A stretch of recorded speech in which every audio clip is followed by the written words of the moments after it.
이번 차시는 식민지 시기 경제적 수탈에 대해서 살펴보도록 하겠습니다. 한반도에서 산업화가 시작이 되는 시기이기는 하지만 일본의 이해관계에 따라 경제적 수탈을 위한 산업화가 진행이 되던 시기입니다. 먼저 식민지 수탈 구조의 구축에 대해서 살펴보도록 하겠습니다. 1910년 한일 병합 이전부터 한반도 토지를 확보하기 위해 일본은 광범위한 작업을 전개하게 됩니다. 그리하여 1906년 토지가옥 증명규칙이라든지 토지가옥 저당규칙과 같은 여러 가지 법들을 제정을 하게 됩니다. 결과적으로 이는 일본인의 토지 매수가 가능하도록 만들게 되었습니다.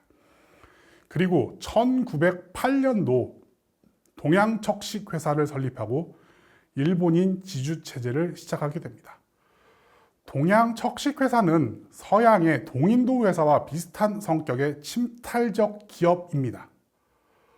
일본이 한국의 경제를 독점 착취하기 위해 설립한 특수 국영기업으로 주로 토지 매수에 힘을 기울였던 기업입니다. 강점한 토지에 소작을 주고 고율의 소작료를 받게 됩니다. 그래서 한반도에 17개 지점, 그다음에 만주나 몽골, 동부, 러시아, 중국, 필리핀 등에도 지사가 설립되었던 회사입니다. 1910년부터는 토지조사국을 설치해서 1912년도에 토지조사령을 공표하고 1918년도까지 토지조사 사업을 시작하게 됩니다. 근대화라는 미명 아래 토지 소유권을 확인하고 어떤 그 세금부가 토지에 대한 세금을 부과하기 위한다라는 이런 명목으로 진행은 했지만 매우 포괄적으로 진행을 하게 됩니다.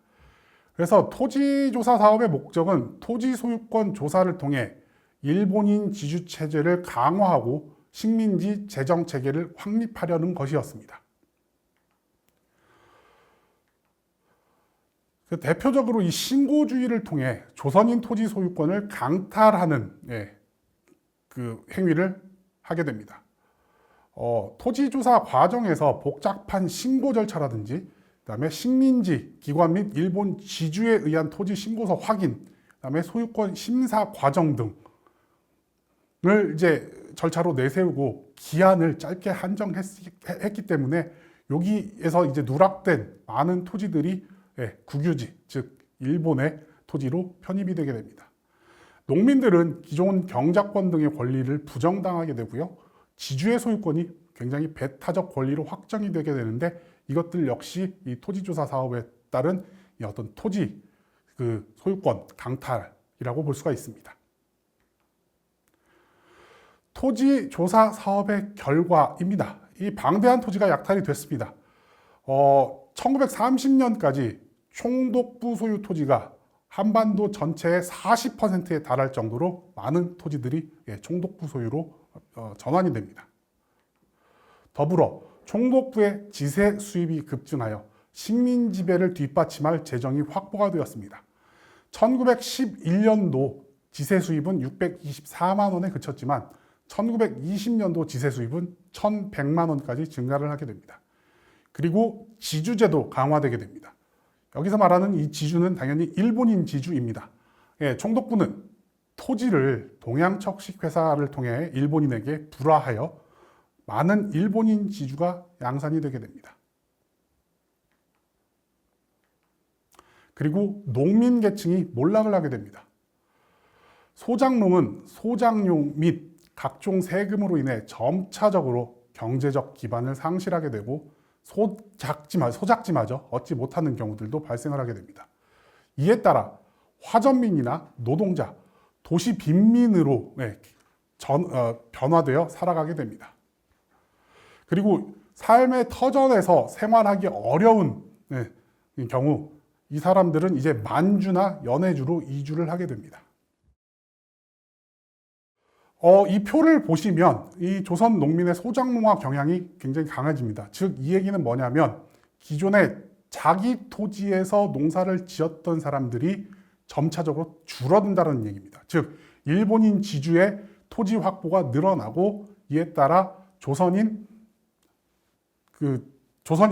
농민 자영농의 숫자가 줄어드는 경향을 보이게 되는데요. 그래서 1913년에서 17년까지 39.4%가 이제 소작농, 전체 농가에서 차지하는 비율이 39.4% 정도 됐었는데 1933년에서 37년으로 가게 되면 전체 농가에서 55.2%가 이제 소작농으로 전락을 하게 됩니다. 토지 수탈과 함께 산업의 침탈 역시 진행이 되게 됩니다. 1910년도 이제 회사령이 공포가 됩니다. 민족 기업이라든지 민족 자본의 성장을 억제하기 위해서 그래서 이 총독부의 허가를 받아야지만 회사를 세울 수 있게 만들게 됩니다. 더불어 1908년 산림령 공포이라든지 1918년 임야 조사 사업 등을 통해서 한반도 전체 산림의 50% 이상을 총독부와 일본인이 소유하게 되었습니다. 그리고 바다에서는 1911년도에 어업령을 공포해서 한반도 주변의 주요 어장도 이제 일본인이 독점을 하게 됩니다. 또 광업과 관련해서 광업령을 공표하고요. 총독부가 조사한 지하 자원을 일본인 재벌에게 이제 불하하기도 하고요. 그리고 철도나 통신, 항공 등은 총독부가 독점 영역. 그 다음에 담배나 인삼, 소금 등은 역시 총독부가 전매를 하게 됩니다. 그리고 도로, 철도, 해운 정비 등은 이 경제적인 목적뿐만 아니라 해방이라든지 의병 활동을 진압하기 위한 이 군사적 목적으로도 사용이 되었습니다. 다음은 식민지 수탈 경제의 강화입니다. 그 첫 번째로 산미 증식 계획입니다. 일본이 공업화 정책을 시작하면서 일본 본토에서는 이제 식량 문제가 나타나게 됩니다. 그래서 이 식량 문제를 해결하기 위해 한반도를 식량 공급지로 전환하려는 시도가 이 산미 증식 계획입니다. 1920년부터 1차 15년 기간으로 시작을 하였지만 경제 공황이나 여러 이유 등으로 1934년에 중단이 되게 됩니다. 경제 공황이 이제 불어닥치게 되면서 일본 역시 이 경제 공황에 영향을 받게 됩니다. 그래서 일본은 이 농촌 문제를 해결하기 위해서 조선으로부터 식량이 쌀이 너무 많이 수입이 되면 안 되기 때문에 이 가격이라든지 일본 농민의 어떤 경제적 안정 이런 것들을 위해서 1934년도에 중단을 했고요. 또 조선인들이 굉장히 강하게 반발을 하게 됩니다. 그래서 조선 농민의 자발적인 참여 없이 총독부나 일본 자본 지주의 이해관계 중심으로 이 계획되었기 때문에 강력한 반대에 부딪히게 됩니다. 일본 계획에는 일본이 계획했던 바를 달성하지는 못했지만 그래도 식량 공급 목적이라는 측면에서 본다면 상당 부분은 목적을 달성했다라고 볼 수가 있습니다. 이 표를 보시면 일본이 이제 얼마만큼 수탈을 해 갔는지가 나오게 됩니다. 그래서 생산량, 이제 생산 단위는 석이라는 그 전통적인 그 조선의 단위이고요. 그래서 생산량과 수탈량을 연도별로 비교해 보시면 생산량이 증가는 그렇게 크지 않습니다. 그에 반해 수탈량은 비약적으로 증가를 하게 됩니다. 자, 산미증식 계획 결과 한국은 이제 한반도는 절대적으로 이제 식량이 부족하게 됩니다. 그래서 대부분의 쌀이 전부 다 일본으로 넘어가기 때문에 조선의 쌀 소비량이 대폭 감소하고요. 그래도 어쨌든 먹고 살아야 하기 때문에 이제 잡곡 소비량이 증가를 하게 되면서 이 만주 쪽으로부터 잡곡의 수입량이 증가를 하게 됩니다. 농민들은 만성적인 경제적인 어려움을 겪게 됩니다. 산미증식 계획을 통해서 일본인과 일부 조선인 지주에 의한 토지 겸병이 촉진이 되고 조선의 중소지주나 자영농은 이제 몰락해서 이제 빈농층으로 전락을 하게 됩니다. 여기에 이제 쌀의 수탈이라든지 세금, 공과금 등이 매겨지게 되면서 상당 부분이 농촌을 떠나서 만주로 이주를 하거나 도시 빈민층으로 이제 편입이 되게 됩니다. 다음으로 이제 회사령 철폐입니다. 아까 말씀드렸다시피 회사 설립에 이제 허가제가 있었습니다. 원래는 허가제가 필요했었는데 일본 독점 자본의 진출을 원활하게 하기 위해서 신고제로 전환을 시키게 됩니다. 사실 1910년 정도 이 시기라면 일본의 어떤 경제, 그러니까 산업 발전 측면에서 자본의 축적도가 그렇게 높지 않았기 때문에 조선에 투자할 만한 여유가 그렇게 크지는 않았었습니다. 그런데 그 10년 사이 1920년대에 들어서면서 산업혁명이 완성되고 일본에서 그다음에 동남아 시작을 잠시 가고 그다음에 1차 세계대전을 겪으면서 일본은 전쟁 특수를 누리게 됩니다. 그에 따라서 자본이 축적되고 일본의 독점 자본이 이제 본격적으로 조선에 진출을 하게 됩니다. 그렇기 때문에 이 일본의 독점 자본 진출을 원활하게 만들기 위해서 허가제에서 신고제로 이제 전환을 하게 됩니다. 이 회사령 철폐에 따라서 일본의 많은 재벌 기업들이 조선에 진출을 하게 되는데 그 대표적인 예 중에 하나가 여기 보시는 흥남 질소비료 공장입니다. 일본의 신흥재벌 노구치가 일본 질소비료 주식회사 이거를 함경남도 흥남에 공장을 설립을 하게 됩니다. 따라서 흥남은 당시 굉장히 조그마한 어촌마을이었는데 이 어촌마을이 결과적으로는 인구 20만의 공업도시로 급변을 하게 됩니다. 그리고 이 흥남 비료 공장의 규모는 당시 동양 최대의 규모였습니다. 식민지 수탈 경제의 강화에 이어 조선 공업화 정책 및 병참기지화 정책을 살펴보도록 하겠습니다. 1929년 미국에서 시작된 세계 경제 대공황으로 인해 일본 역시 경제적 어려움에 처하게 됩니다. 이를 타개하기 위해 농공 병진 정책을 추진하면서 즉 농업과 공업을 병진하는 정책을 추진하게 되면서 조선에서 공업화 정책이 시작이 됩니다. 식민지 조선을 원료 공급지 및 판매 시장으로서 원래 보통 이제 자리매김을 했었는데 여기에 더해서 일본 공업을 뒷받칠 만한 수단으로 이제 모색을 하게 됩니다. 공업화 정책의 진행 방식은 이렇습니다. 아까 말씀드렸던 산미증신계획에 이어 농촌진흥운동과 남면 북양 정책을 실시를 하게 됩니다. 남면 북양 정책이라는 것은 공업의 원료로서 남한에서는 면을 재배하고 북한 지역에서는 양을 기르게 하는 일종의 이제 공업 원료 제공 정책을 의미합니다. 또한 경제공황에 대비해 일본, 조선, 만주라는 일종의 N블럭, 즉 N화로 연결된 블럭이라는 뜻이죠. 폐쇄적인 블럭 경제를 구축을 하게 됩니다. 그리고 일본과 만주를 연결하는 교량지대로서 조선의 공업화를 추진을 하게 됩니다.